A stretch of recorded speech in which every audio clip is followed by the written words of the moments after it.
Hi everyone, we're on for another episode of the Merseyside Health Podcast today.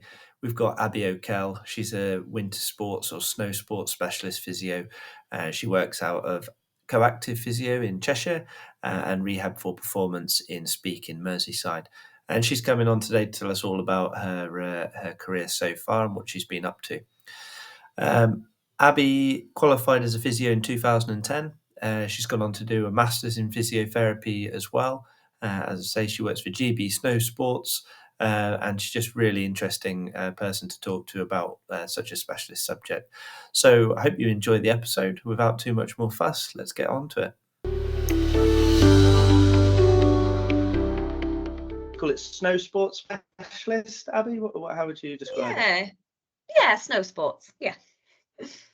Snow sports specialist Abi Okell, and she's a physiotherapist. We're actually at the same university together in Sheffield Hallam. And we finished 2010, so it's been quite a long time, hasn't it?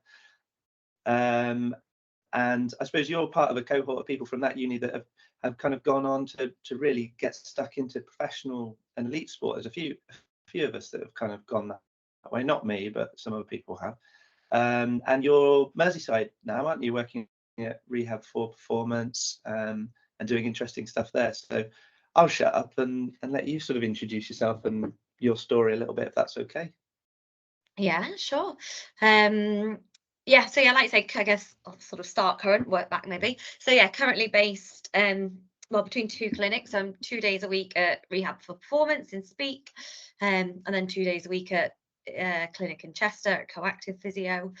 And yes, I started at Rehab for Performance about 18 months ago now, maybe just a bit longer, but that's an incredible facility. We've got amazing facilities on site, including sort of isokinetic testing. We've got AlterG and all of that, so having that available just for the general public is incredible. And I think all of us that are working there in particular have all got a strong background within elite sport, so it's really good just to bring all those skills and facilities to the public. So check that out. And then aside from that, obviously, I've already mentioned snow sport. So I've worked within GB Snow Sport for about years now, sort of across the board. So I started back in 2013, 14, just doing a little bit with the Paralympic Alpine team. And that sort of came about. So I used to race in alpine skiing.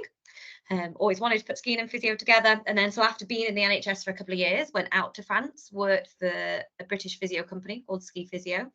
And then whilst I was out there, got in contact with my old coaches who put me in contact with the Paralympic coaches at the time, because I knew they had a World Cup where I was based in Teen.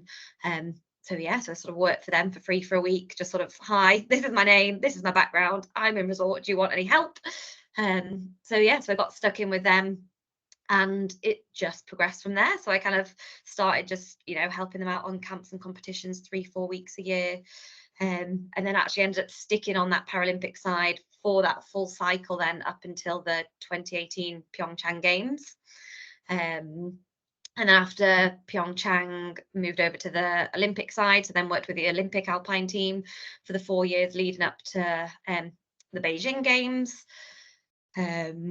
And then obviously doing more and more, spending quite a lot of time with them. And then unfortunately after Beijing, the Olympic Alpine team lost the majority, well, pretty much all their UK sport funding.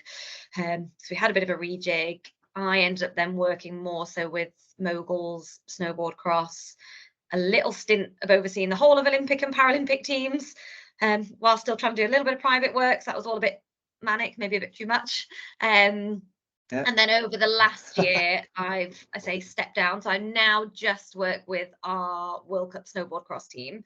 And we've got one ski cross athlete as well. So they're the ones, it's pretty hectic. They go down 4 at a time. You've got your jumps, your turns. Lots going on. So I look after them. So I travel, I work for them a day a week, spread over the week, however we need to. And then travel with them to various competitions and camps throughout the season. So that's sort of how I split my time. I'm here, there, and everywhere.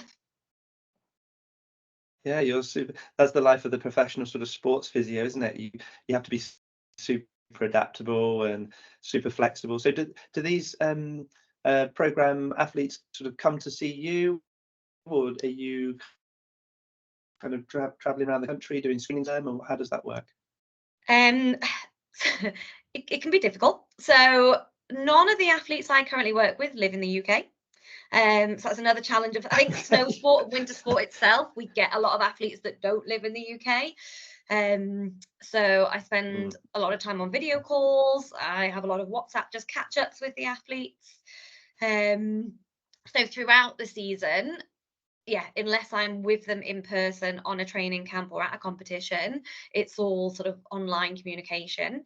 And then so we're just about to come up. You've heard, well, they've only had 2.5 weeks downtime now, but at the beginning of May, we'll then do pre-season testing. So for that, yes, we'll get them over to the UK. So we'll have a couple of days and we'll sort of go through everything. So we'll look at kind of their strength, their endurance, their cardiovascular fitness.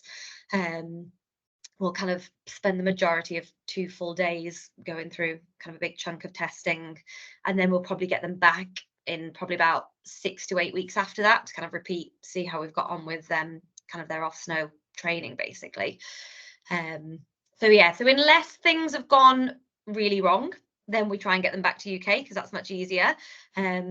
Otherwise it's a lot of remote contact, and unless I'm on camp with them. Yeah. Okay, cool. So you were sort of ahead of the game when COVID came in. You were already quite used to working remotely with athletes and sort of guiding them through various bits of routely and all that kind of stuff. You were prepared for what came. Yeah, although still I think COVID helped push it on, and I think like I'll probably maybe use like video calls even more so now still than I would have done pre-COVID. So I think maybe COVID just helped that, and certainly now, like ever since COVID, like through the summers we've been doing like online like group Pilates sessions. So I think we probably wouldn't have done as much of the like group stuff online pre-COVID, which we're kind of now making more of. But I think it probably helped that I was used to not having the kind of luxury of being face to face with athletes all the time. Yeah, it is a luxury, isn't it? That face to face. We do probably 80% of our work is face to face, and then we get sort of people calling in from all over the place, and it presents its challenges, doesn't it? But it's the way of the future. I think people want that flexibility to be able to be on the road and be able to call in and get their advice as and when they need it, don't they? And so are you a skier or are you a snowboarder yourself? Which are we friends, or are you the enemy? So I'm a skier. Skiing was kind of my we're sport friends. as well. That's good, we're friends. Growing up. So obviously now working mostly in the snowboard world. But to be fair, I would say the majority of staff on that circuit ski rather than snowboard. And I would say that's partly just because, like at the end of a race, for example, when you've got loads of kit to take back down the mountain, whether it's carrying the athlete's spare snowboards, like all their extra layers and things like that. So being on skis, I would say, is probably easier for lugging stuff around the mountain than being on a snowboard. And luckily it's a very friendly circuit, so they accept skiers. Yeah. So it's kind of like a friendly competition, isn't it, between skiers and snowboarders? Yeah. Really. But no, I'm glad you said you're. So while we're on the kind of ski versus snowboard, have you worked with both? You're working with snowboard at the moment, but you've done a bit with both. That's right, isn't it? Yeah, done a bit with both. What would you say is the kind of the main sort of difference in terms of the demands then as a physio or as like a strength and conditioning perspective? What sort of attribute differences, or what are you looking at? To be fair, not crazy amount of differences. I guess within snowboard, you're always going to get more asymmetries just because you have a front foot. So you're always going to have a slightly more dominant side, and you're always going to use your left and right side slightly differently, even in terms of kind of your stance position, so kind of how much you rotate through one hip compared to the other, is going to be quite different on a snowboard. Whereas skiers, you're wanting much more symmetry. You know, we want you to be able to turn just as well against one leg as you can the other leg, and having that single leg stability. So I guess on a snowboard, your risk of severe knee injuries, I don't know if it is evidence-wise, but I would say it's slightly less, just because you've not got your feet kind of working completely individually. And you've not got the full length of a ski attached to one foot. So certainly with a snowboard, you're very slightly less risk of kind of severe knee injuries. But a lot of the attributes, you know, you still need really good strength, especially kind of through your quads and your hamstrings. You need really good trunk, mainly for kind of balance and being able to pull yourself back into balance if you go out of balance. And you need good sort of cardiovascular endurance. So yeah, a lot of the attributes are very similar, and a lot of the like physical testing we do is very, very similar between the skiers and the snowboarders. Could you give us a little bit of a flavour about the sorts of tests you do then? Because I think a lot of people would be quite interested to know that, and maybe want to almost like test themselves a little bit. Can I meet the GB ski standard? Yeah. But actually, I'm just speaking for myself now. I'm just speaking for myself.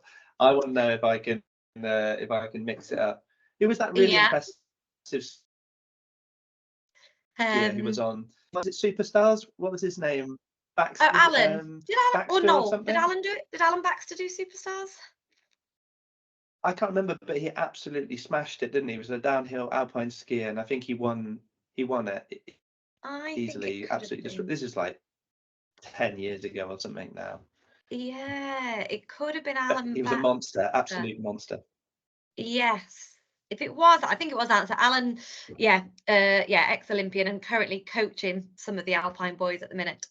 I think it could have been Alan. But yeah, so I guess in terms of testing and some of the ones that can easily translate to the public, so simple things which a lot of physios do with ACL rehab patients. So we look at like the hop testing. So a single leg hop for distance, how far can you hop, and actually can you stick that landing? So sometimes it's a bit of a balance of being at like pushing yourself as far as you can, but maybe holding back a tiny bit so that you can really stick that landing. And we're aiming to get towards body height with those sorts of hops. And then we'll also do a triple crossover hop. So you've got a line and we're going to hop inside of it, outside of it, back inside. And again, we're looking for sort of at least 1.5 times body height. And again, it's that ability to, on that third hop, you can really stick that landing. And we look very much at like the quality of how they're moving as well. And, you know, any hesitancy, that sort of thing. So there's some of our simple hop tests. And then I guess some of the simple trunk tests to explain just kind of static holds with our trunk. So some people may have heard of these, like the McGill trunk endurance scores. So one of them being, I guess, similar to a side plank, but lying side on a bench and just being able to hold that position on your side, and sort of aiming for at least 1.5 minutes on each side. If we can get higher, great. And then we do a similar hold kind of on our front and on our back. And then in terms of some of the bike tests we'll do like a 6-second sprint, so purely to look at their peak power, so how much power can they get in that short space of time. And then we'll do a 3-minute bike test as well, just to see how they can hold power for that whole 3 minutes. That's definitely one of the harder ones, because it's kind of it's not quite 100%, because you can't really hold 100% for 3 minutes, but you really gotta go for it. And again, it's that balance of that sounds miserable. Yeah, not going like full sprint, but having enough resistance. So yeah, there's a little bit of tactics to that, I guess. And then we'll quite often use the force plates, so looking at jumps especially. So again, that ability to produce power, so like a squat jump on 2 feet, a single leg sort of counter movement jump, or a squat jump.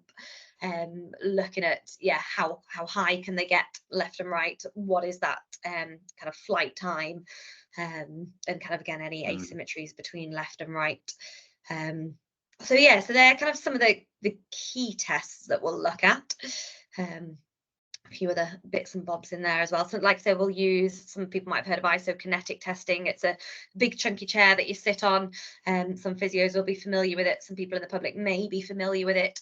But that just gives us a really pure measure of how strong they can push and pull through the knee. And we'll look at kind of through range, and we'll look at some specific ranges as well with that to look at how strong the quads and the hamstrings are, and maybe a little bit of the ratio between the quads and the hamstrings as well. Brilliant. I think people are going to be writing down those little scores, 1.5 body height, and then they'll be marking that out in the gym later. I'm definitely going to be so I've got to, just to make this all about me, which is what it's all about really, is I've definitely got as my instructor was telling me this year, he said, you've got a real chocolate leg. Is that what they call it in skiing? A chocolate leg, a good leg.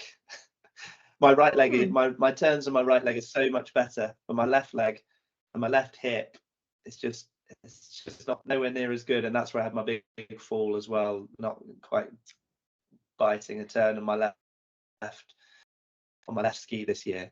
So do you see that in the testing when you've got these asymmetries? Can you see that when you watch your athletes in their quality of turn? Is it quite transferable, would you say? Yeah, definitely. And sometimes, certainly, say, you know, when, for example, starting with a new athlete. So once you get to know, you know, once you've worked with an athlete for a couple of years, you know which is their better turn, you know kind of how they move. But maybe kind of getting to know an athlete, that will be one of the questions, especially as a skier, we might ask them. So kind of pre-testing, we'll always have like a bit of a chat when you're getting to know them. And one of those questions might be, do you have a better turn? Certainly the coaches would be able to tell you that. And actually even like Dave Riding, for example, I think he would happily say he knows which is his better turn. You know, he's a 4-time Olympian, World Cup podium athlete. And and I think it can be hard to, even when we test it and we try and train specifically for it, sometimes there's always going to be a little bit of an asymmetry. And I think as physios, we all always looking for symmetry. But I often say to people, at the end of the day, the majority of us will identify as left-handed or right-handed. We're not symmetrical creatures. We don't move symmetrically in life. So yes, we want to aim for kind of close to symmetrical in terms of like testing results.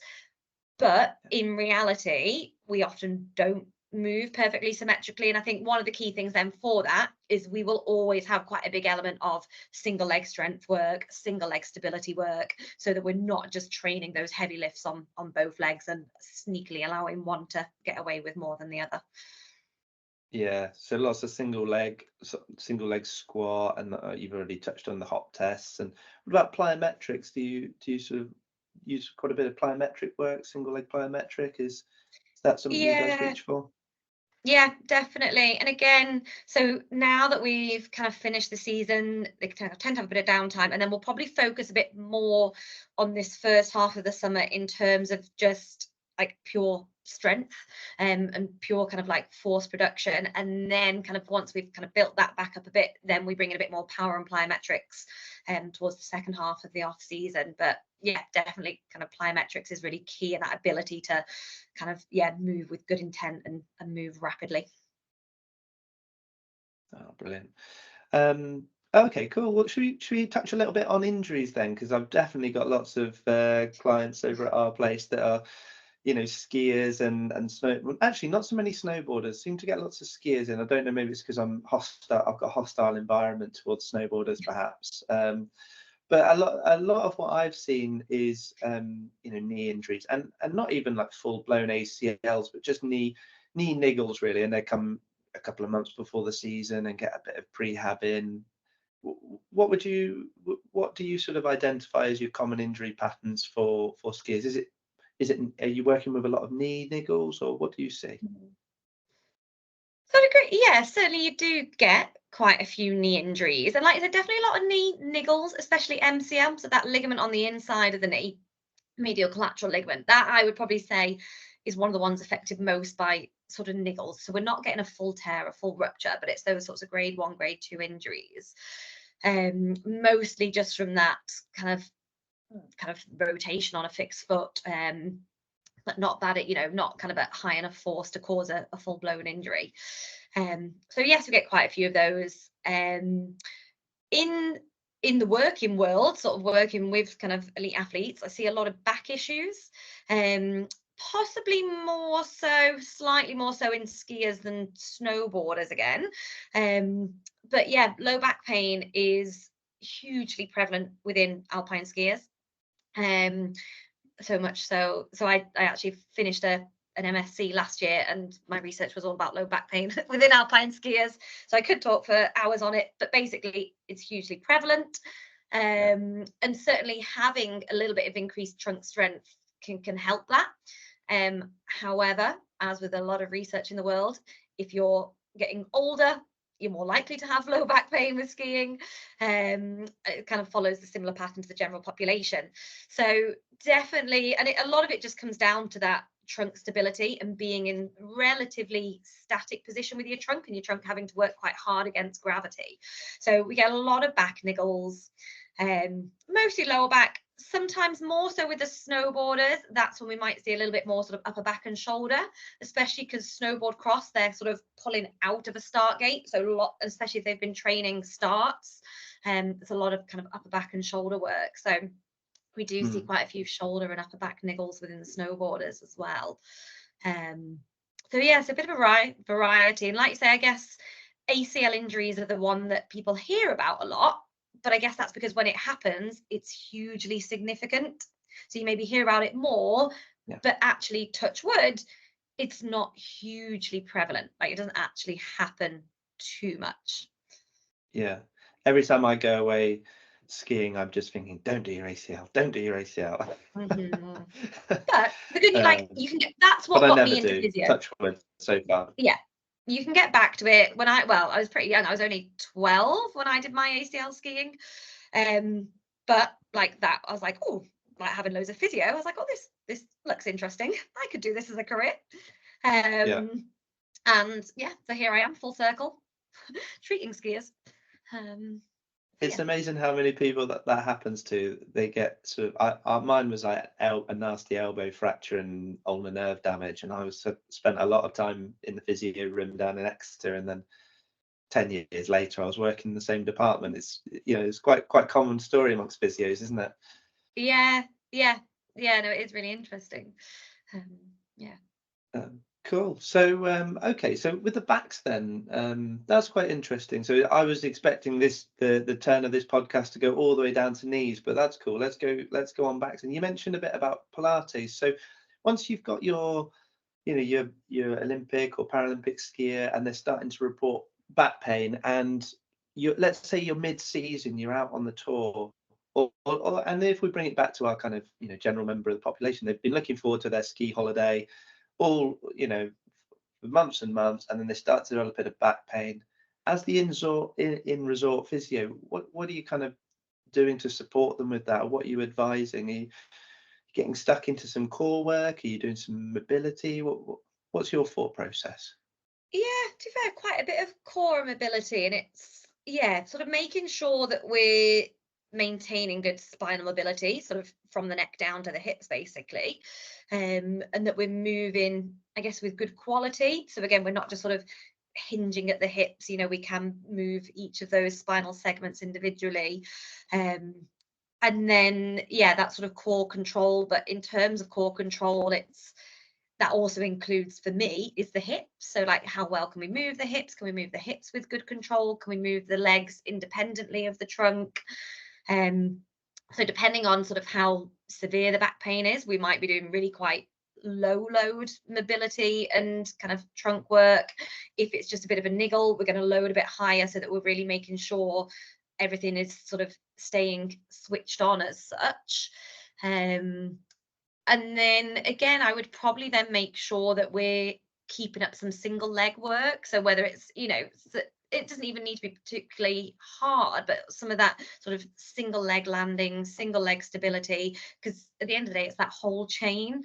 It's not, you know, especially when we're skiing, there are no isolated bits of the body. We are working very much as a whole. So Yeah, and then obviously it might be that we need a little bit of like hands-on soft tissue work or potential like spinal mobilizations. Again, especially if, I don't know, if they've had a particularly heavy load on snow, or certainly again more so probably with the snowboarders, if they've been sort of knuckling jumps, so kind of landing on the knuckle rather than landing of the jump, then they're going to get kind of quite a compressive force coming up through the spine. So that can just either cause like a bit of almost like muscle spasm, muscle tension, or just a bit of general soreness from that kind of impact, especially if it happens several times. What's the knuckle? Sorry, is that the top of the jump? Yeah, so say when we kind of come over a jump, then there's a little bit of a gap, and then there's the landing. So you've kind of, the way it will be shaped is it's kind of flat, and then it kind of rolls to a nice landing. And we should land sort of coming down, but sometimes we land right on the sort of knuckle of the jump as such, Yeah. which is just very flat and just causes a lot of force up through the whole body. Okay, yeah. So if you've got some people that have had a few of those, then you might be giving them a bit of sort of spinal mobilization, a bit of TLC. They're the ones that are going to be really sore if they've had a few of those in the training session potentially. Yeah. I steer well clear of that ski park. I just go right around that one when I come to that on the mountain. The safe route. Yeah, definitely conservative skier here, definitely. Okay, cool. So it was a bit of a rubbish lower back question, really, wasn't it? Because it's never a straightforward. What should we do this or should we do that? You're assessing, aren't you, to see what's going to be appropriate for that individual. Yeah. Yeah. So okay, cool. And then demands of the tour. Then, so you've just come back, haven't you, from your last trip? Was it Canada? It was, yeah, over in Yeah. Quebec. And you've been away on loads of trips now over the years. So what are the sort of the main demands on these skiers and snowboard? Can you give us a bit of an insight into, what a typical week or day of competition looks like for them and what they're putting their bodies through? Yeah, so I guess, well, long days typically. I guess one of the key things with mountain-based sports is the travel, even on a daily basis, and probably more so in the summer. So for example, say in the summer, if we're training on one of the glaciers where there is snow, it might be that even just from the hotel to the top of the glacier, it might take an hour to get up there on all the lifts, because you're kind of maybe going up on a bit of a train and then several lifts to get to the top of the mountain. So you're always going to have quite long days because you're traveling quite a lot. And then I guess as well, even so, say for example, you've got, let's say, an athletics athlete, a sprinter. For them, they might, if they're training 200s, for example, they're going to do 200 around the track, rest for whatever time it is, do another. Snowboarder, skier, they're coming down the hill, then they've got to get, one or two lifts back to the top, coming back round again. So it can take, even just 15 minutes to get from the bottom of their training piece to the top. So there's always a lot of time demands. But so I guess a typical day, and it would vary a little bit. We'll go through more of a race day, because actually that can be, for the snowboard cross in particular, can be pretty intense. So for the snowboard cross athletes, they'd probably do a little bit of their own mobility in the morning. So probably something that sort of myself and that athlete have been working on over the years, focusing on their key potential problem areas. So just kind of, getting moving well, maybe a little bit of kind of light core exercises just to get switched on. So we'd start with a bit of mobility and then head up the mountain. Normally go and do sort of 1 to 2 free runs. So literally just having a run back down to the bottom of the mountain, just getting the feel, and kind of, getting warmed up really. And then they'll always start the day with inspecting the course. So you sort of just side slip down essentially. And that would be the same within alpine and within snowboard. And just checking, they're kind of looking at what's the snow surface like, because that can easily change a little bit overnight. Is it kind of particularly soft in certain areas? Have they, in snowboard cross, have any of the jumps or the turns changed ever so slightly? If, especially in snowboard cross, if there's a little bit of wind, like, do they need to be mindful of it? If they come off a certain jump, there's a bit of crosswind, so they need to be mindful of that. So they're kind of looking at all sorts. And then they'll have a training run on the course. So again, back up to the top, training run on the course. And then normally there's a bit of a wait then between sort of that training run and kind of actually starting the race, which this really differs between snowboard cross and alpine. So within the Alpine World Cup, there's a lot more money, basically. So there'll be quite a nice cushy hospitality area where there's plenty of food and drink and comfortable seating. It's all indoors. The Snowboard Cross World Cup circuit will just be sat at the top of the mountain. So a lot of athletes might bring their own like fold out chairs. Charlotte, who I work with, will always have a flask of Yorkshire tea. So she'll have that with her. But that's kind of one of the tricky things, whereas actually, you know, you've done all this warm up and then you're potentially going to sit relatively still in the cold for 30 to 60 minutes, if not a little bit longer, if there's a bit of a delay because of wind or something. And then we get into racing. And then, so with the racing with snowboard cross, you go down 4 at a time and it's a direct knockout. So the 2 winners go through, 2 losers go out.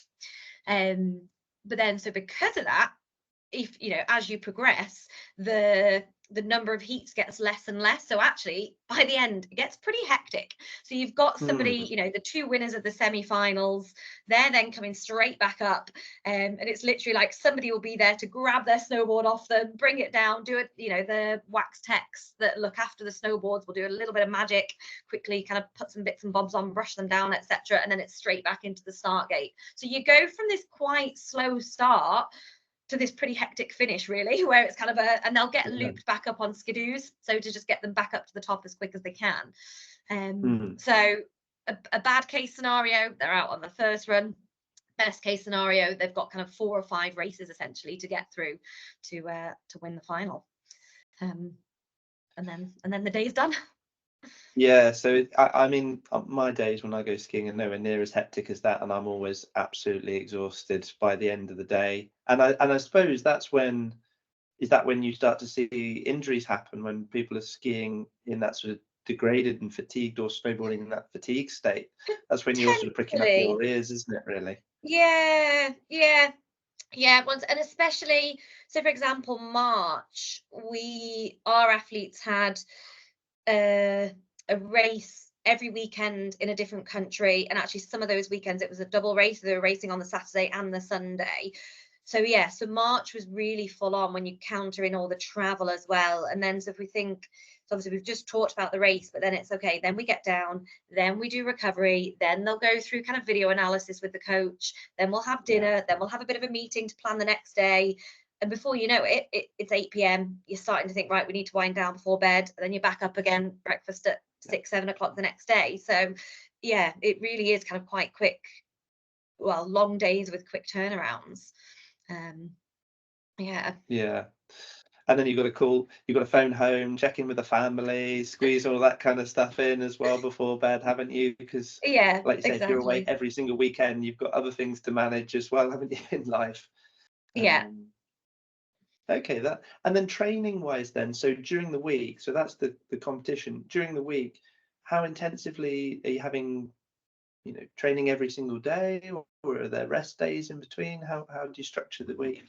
Yeah, so again, really varies at kind of what time of season it is. So I'm trying to think what month this year, must have been February, they would have had less competition. So say, for example, we've got 2 weeks with no competition, they would probably tend to do sort of either 3 or 4 training days on snow, then 1 to 2 days off, and then again 3 or 4 training days. So it really varies depending on the time of year. So for example, in the summer, sometimes they quite like to do sort of 4 days on snow, especially because one of our athletes lives in Austria, one lives in France, so it's quite easy for them to do short stints with not too much travel. So we might do sort of 4 days training, 2 days rest, and again back onto snow. But then, for example, later in the summer, we'll then try and have a more physical block. So it might be more just kind of off snow training, just focusing kind of on their gym work and their cardio. Summer, we build up a lot of the aerobic base as well. So we tend to do that mostly with cycling, to be honest. So to be honest, it really varies depending on the time of the season. Throughout March, for example, when we had a lot of racing, actually the training would have been quite light, and you'd only have quite short training days, and even the sort of strength training tends to go down a bit, so they might only fit in 1 to 2 heavy strength sessions within a week as well, and then it's being quite strategic with what days that's on. In terms of, you know, obviously you're not going to do it sort of the day before a race or even 2 days before a race. But then if you've got to factor in travel as well, sometimes you really have to be quite clever and be like, right, okay, we need to do a strength on this day because actually we're traveling here, traveling there, then it's competition. So every week can be really different for a variety of reasons. I think that's probably a really good point to emphasize as well, isn't it? A lot of people might not realize that strength training, you know, has to continue even during the competitive element of the season. I think there's sometimes people got a bit of an old-fashioned view that you do your strength training out of season and then you compete, but actually that's not the way professional teams are doing things now, are they? You know, that strength training continues right up into the thick of competition. Am I right in saying that? Yeah, definitely. And it obviously it doesn't continue at the same intensity, so there's no way can we get in as many strength sessions within the week, but yeah, it's really vital, especially for those that have had kind of previous injuries, or, you know, we know there's certain weaknesses as such. And it's when that strength training drops off because of the schedules, that's when these niggles start to come back, and it's like, okay, like you just need to find the ways, and it's not always easy as well, because obviously we're on the road so much of the time, so, you know, we travel with a barbell, some weights, but, you know, there's not necessarily a nice gym, so yeah, we do a lot of car park sessions. So it's not always easy to train as you would back home. Sometimes being a little bit inventive. Sometimes there's a nice hotel gym, but yeah, other times car parks. Yeah, love that. I've got memories of doing that sort of thing with various teams and stuff. Yeah. You just find that resistance where you can and make sure you get it in, don't you? So exactly. Okay, cool. And then you mentioned, so are you working with mixed? Are you working with men and women, or are you majority with women now? What's your split there? And Yeah, you know, so the split is pretty much 50-50. On snowboard cross and ski cross, the circuit is actually exactly the same. So both the men and women compete on the same day, on the same course. So actually that makes it really easy compared to when I worked with Alpine. Again, in Alpine, I worked across both the men's and women's teams, but they were rarely in the same place, let alone the same country at the same time. So I'd kind of have to just, look at where the priorities were. And actually, they'd probably rarely even train together as well. So yeah, now with snowboard cross, it's really easy to work across both the men and the women. Cool. And you've got some sort of projects and stuff going on at the moment, haven't you, with sort of women's health in snow sports? Can you give us a little bit of an insight into what's going on there? Yeah, so that's something that's been a little bit of a passion of mine for a while, and I think, you know, none of us can really be blind to the fact that, you know, female sport is becoming more and more popular, especially in terms of I guess just how visible it is now, and being able to watch it live and that sort of thing. And I think with that, people are becoming much more aware of maybe the differences between kind of female athlete issues versus male athlete issues, and the fact that, you know, a lot of what we do and why we do certain things is all based on men. So female athlete health is a real interest of mine, and we're just about to launch a big project within GB Snowsport regarding female athlete health, which is mostly going to be based around education sessions, and we're going to very much specifically look at sort of the menstrual cycle, effects of the menstrual cycle, breast health, breast support, a little bit about pelvic floor health. And especially if we look at our, GB Snow Sports cohort of athletes going into the next Milan Cortina Games, the majority of our medal hopes are all females. So, I think we do need to be looking at our athletes with a little bit of a female lens, because there are definitely differences, and we can optimize kind of the support that we're giving to our female athletes. So like I said, certainly for GB Snow Sport, this is really in its early days, and we're going to put out a nice big survey to all the staff as well as the athletes, and see where our gaps in knowledge are, and how we can support both the staff and the athletes better.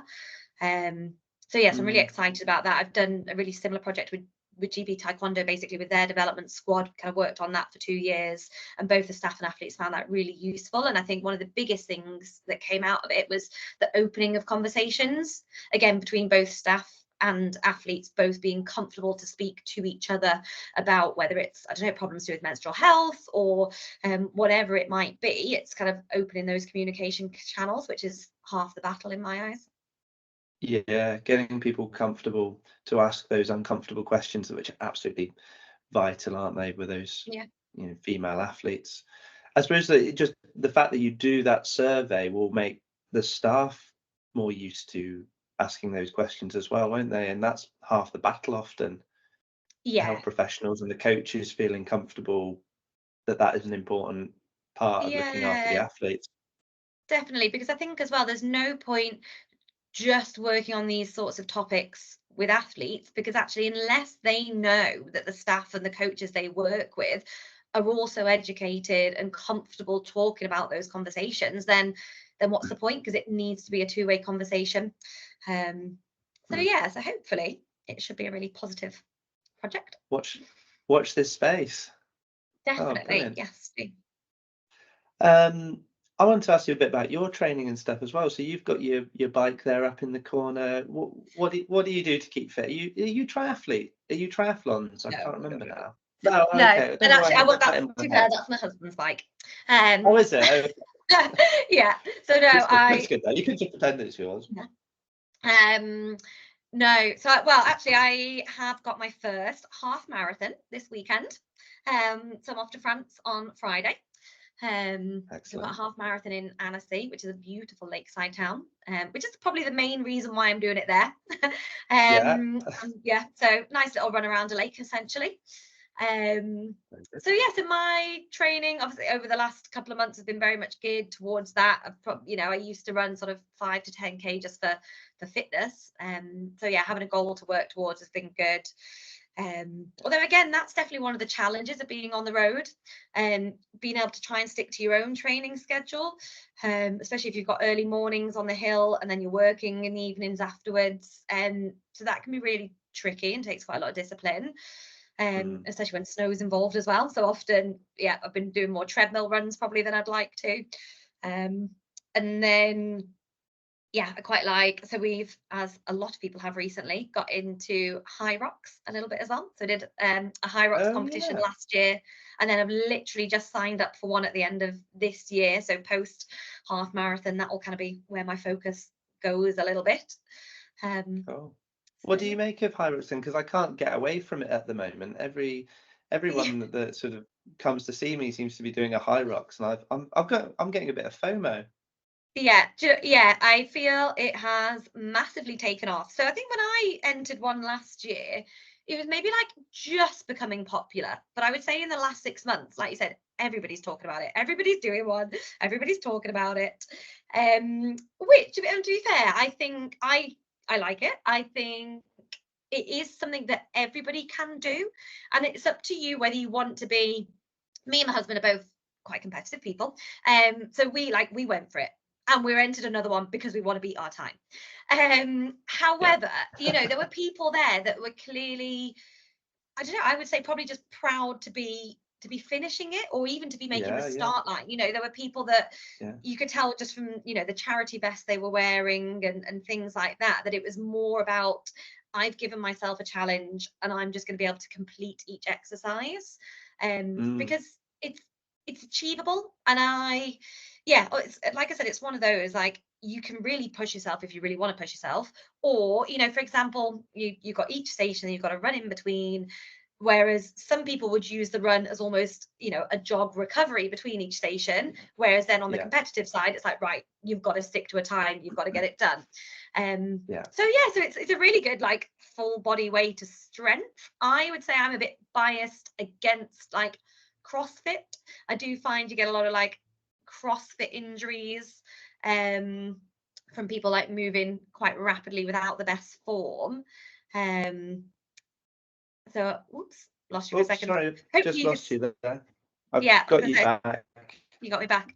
I don't know if you could hear, I was just saying I'm probably, like, a bit biased, like, CrossFit, I find that's just a lot of people moving very rapidly and maybe not with good form, and sometimes that just makes me wince a little bit, whereas I feel high rocks you can do with a little bit better form, and it's just, yeah, it's achievable. It's so I'm a fan.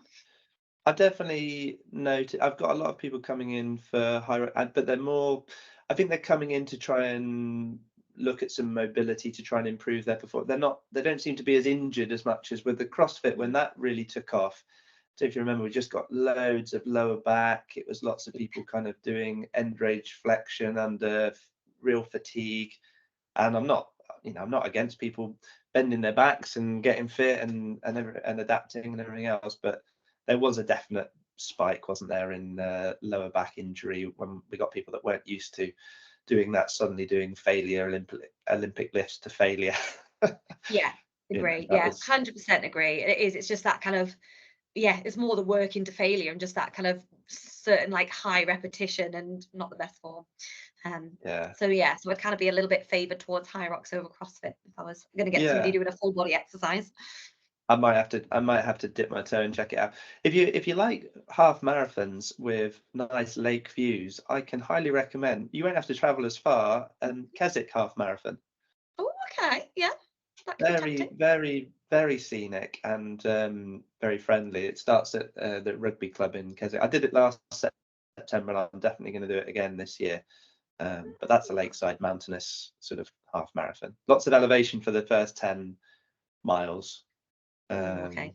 But yeah, quite tasty, but highly recommend it.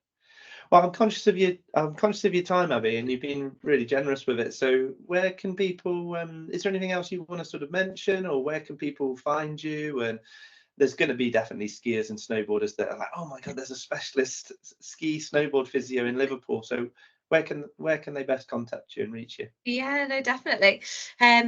So the best way would be, I guess, if you're going onto the clinic website, so Rehab for Performance, the number 4. If you Google Rehab for Performance, you'll find that it's in Speak, really close to the airport. You can kind of book online, or just send our clinic admin manager an email. And then also CoActive Physio in Chester. Again, Google it, you'll be able to find us. I find us physios, even just Googling our name, sometimes we're really not that hard to find. That's it. So the best way is going via the website, certainly just with me being here, there and everywhere, rather than kind of one of the clinic emails. A website is your best option. And then socials, I'm kind of don't do too much of that. Like, I'm on LinkedIn. Things like Instagram is more just me rather than a professional page. I've never been too bothered to get into all that, giving too much advice, etc. online. No, it's not. But certainly look up the websites and book in. I'd say at both places we're pretty full, pretty busy. And also, I guess it's one of those. So say, for example, even thinking about, next winter, actually, if you're wanting to get into good shape for next winter, like September, October is the time to start thinking about it, especially if you're going away in the first half of the winter. Like, give yourself at least 2 to 3 months to train for it, and you'll get a heck of a lot more out of that ski trip. Don't just expect to be able to go and ski for however many hours a day, 5 to 7 days over the week, and just be able to do it, because that's not normal. You wouldn't suddenly go to the gym for 5 hours a day, 5 days back to back.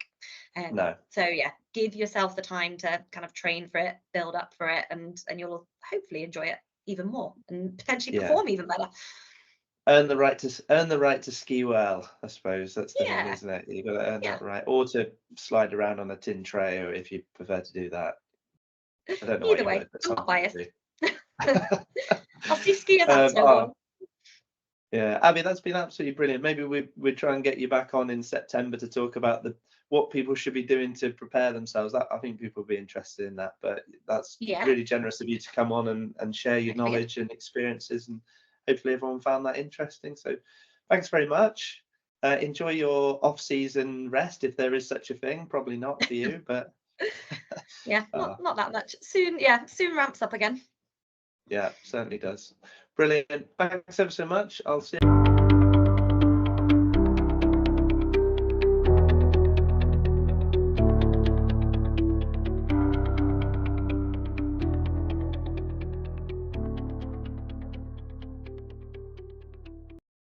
Well, thanks for listening to that. That was our 4th episode of the Merseyside Health Podcast with physiotherapist Abi Okell.